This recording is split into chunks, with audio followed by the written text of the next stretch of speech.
So we're going to look next at what are the issues involved when it comes to the choice of forum, the choice of where the case is going to be heard.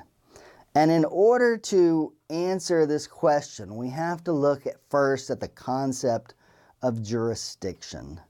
Now, jurisdiction is a word you've probably heard somewhere, you've seen it on TV. Jurisdiction is a commonly used word. The problem is jurisdiction is a very complex concept. And it's not only a complex concept, but it's a powerful concept. Many would argue that jurisdiction is the most powerful concept in the law.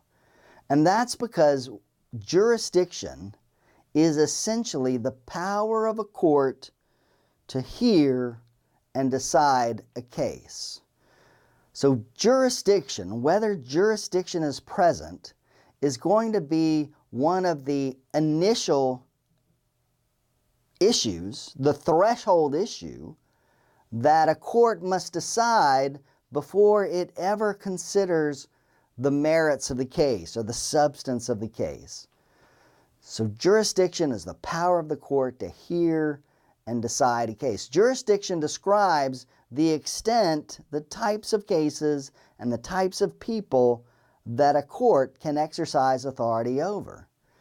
So when we talk about the law giving to parties both a right and a remedy, the availability of a remedy is limited by the concept of jurisdiction.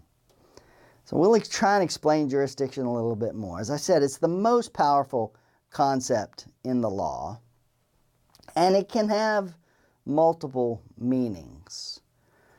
But for our purposes, when we talk about jurisdiction, we're talking about two aspects to the concept of jurisdiction, two categories of jurisdiction, if you want.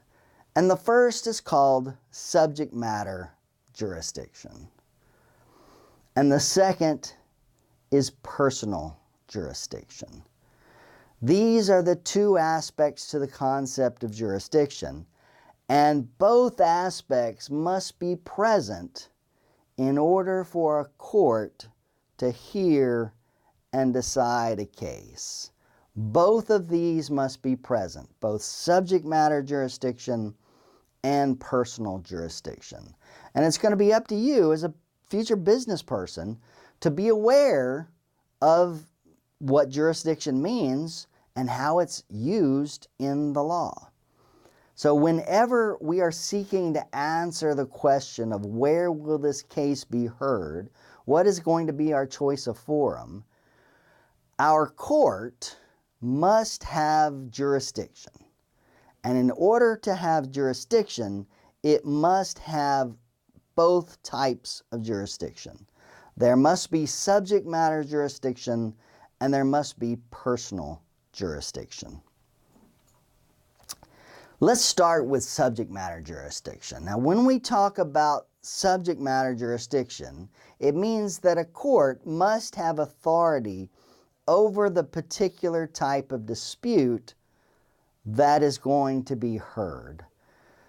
What is at issue in the case, and does the court's subject matter jurisdiction include that issue? So when we talk about subject matter jurisdiction, this refers to the court's authority to hear the subject matter of this dispute, the certain type of dispute that has arisen in this case.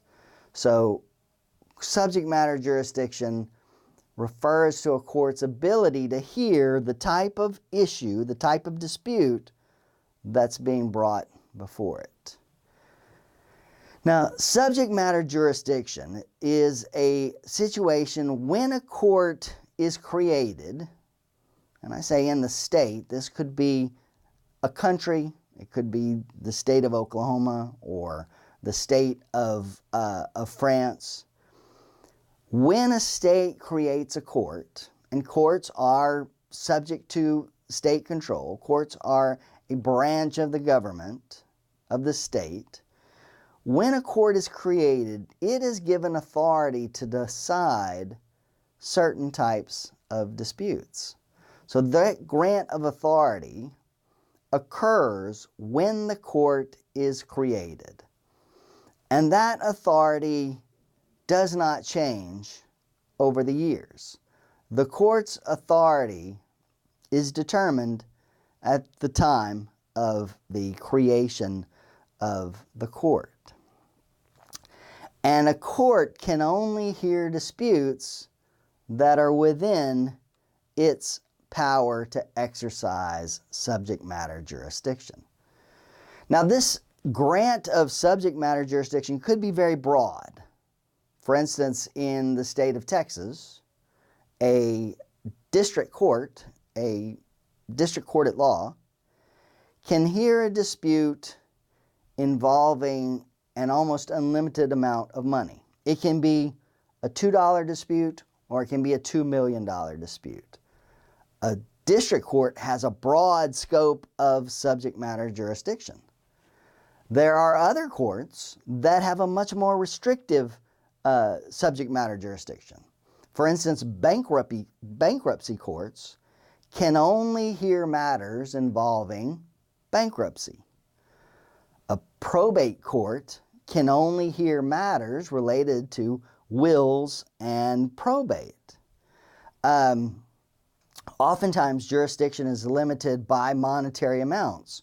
So when you look at a small claims court, in most states, a small claims court can only hear cases up to, say, $5,000.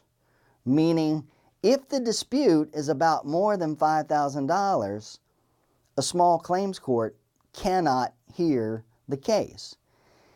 If it does hear the case, any ruling that it may give is going to be a nullity.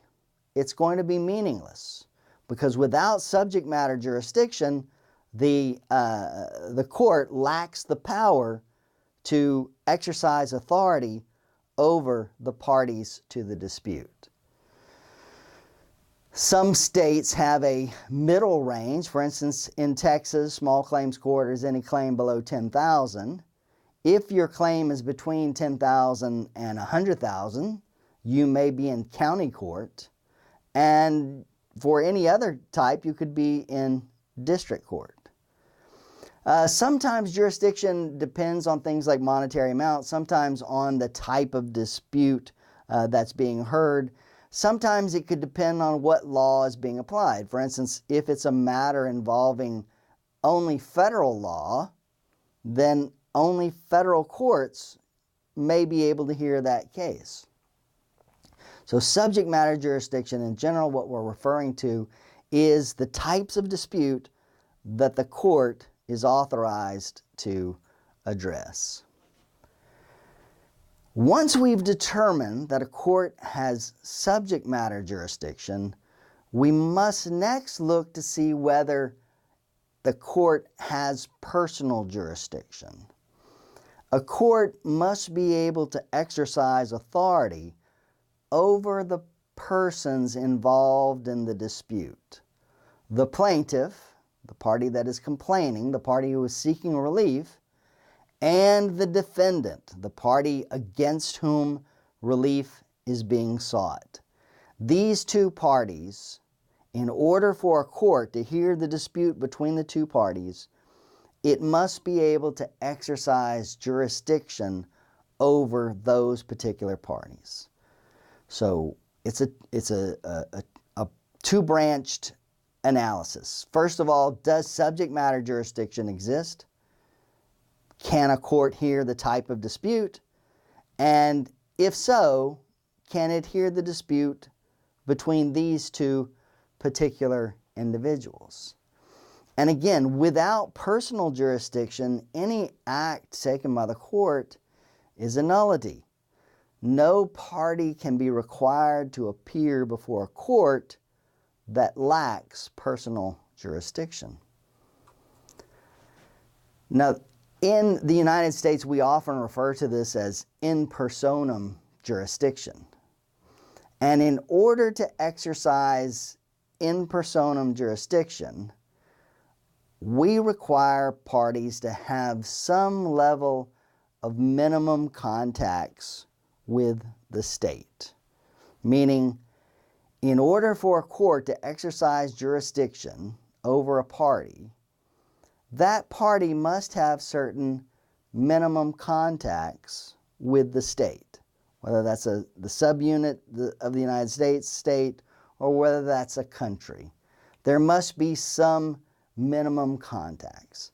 So if you, as an Oklahoma business, if you travel abroad and you execute agreements with parties in France or China or South Korea, and you strike up agreements, and the agreements are meant to be performed in those countries, involving a party who is a citizen of that country, then if you get back to Oklahoma and a dispute arises, you are unlikely to be able to sue that party in an Oklahoma state court. The court would not have personal jurisdiction over the party because that party would not have the required minimum contacts with the state. Now, minimum contacts is a tough concept. It's a very gray area of the law. How much contact is needed in order for there to be a minimum contact? In the first example I gave, where you go execute an agreement in a foreign country and the agreement is performed in the foreign country, the party probably doesn't have sufficient contacts. It's made an agreement with a citizen of the United States, but other than that, there's not much in the way of contact. Now, if instead you execute an agreement and the other party travels to the United States to sign the agreement, and the contract is going to be executed, going to be carried out in the United States, then that would establish minimum contacts. Now, for your purposes, for your test, we're not going to ask you to decide whether minimum contacts exist or not, simply because it's such a gray area, but you should know how it works. Now, in determining personal jurisdiction, however, there is another consideration, and that says that even if there are minimum contacts, we must also be assured that it is fair for the parties to enter into this agreement, that it's fair for a court to exercise jurisdiction over these particular parties. Now, the Supreme Court, in a case back in 1987, this is a very famous case, Asai Metal Industries Company versus Superior Court, addressed this particular issue. What is the standard for fairness? What we call fair play. Would traditional notions of fair play apply? And the court actually created basically a 5-part test to determine whether it was fair or not. Now, this case was interesting in that it involved a Japanese manufacturer who manufactured valves that were used in motorcycle tires, the valve that you use to put air into the tire. And the Japanese company sold those valves to a Chinese company that produced motorcycle tires. And so the valves were used in the Chinese company's tires. A California resident, motorcycle rider, suffers an accident that he blames on a failed tire. And so he sues the Chinese manufacturer of the tire. The Chinese manufacturer then brings into the court the Japanese manufacturer of the tire valve assembly, claiming that it was the valve assembly that was really at fault. And so now you have this Chinese company and a California resident, both in court in California, and brought into that is a Japanese company that is also brought into the state of California. Now remember, the Japanese company had no contact with the United States at all. Its only contact was with a Chinese company. And so the Japanese company thought this was very unfair that it's being brought into litigation in California, that it has to go litigate cases in California. And the case was heard, and originally the ruling from California was in favor of asserting personal jurisdiction over this company. But the case was appealed to the Supreme Court, and the Supreme Court again created this 5-factor test. And you don't need to know the factors, but you should know how it works. And so what they did was they looked at what is the burden on the defendant. What is the interest of the forum state in the litigation? What is the interest of the plaintiff in litigating the case within that state? And does this serve interstate efficiency? And does it, in fact, serve policy interest, interstate policy interest? Is this good for policy? And so when you look at these factors, in this case, when we look at the burden on the defendant, well, the burden's going to be pretty huge. A Japanese company is going to be required to hire lawyers in the United States to go through potentially a trial in the United States, perhaps have an appeal in the United States, and so there's a heavy burden on the defendant.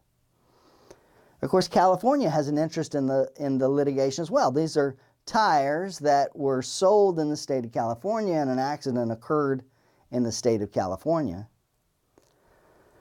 The plaintiff also has an interest in the litigation. The plaintiff is a California resident. And then when you look at things like efficiency and policy interest, well, it could go either way. Well, in this particular case, Asahi, the court sided with the Japanese manufacturer so as to say that it was not fair. It offended traditional notions of fair play for this manufacturer to be brought into a California court. So subject matter jurisdiction, personal jurisdiction, those are the things that you need to know out of this topic.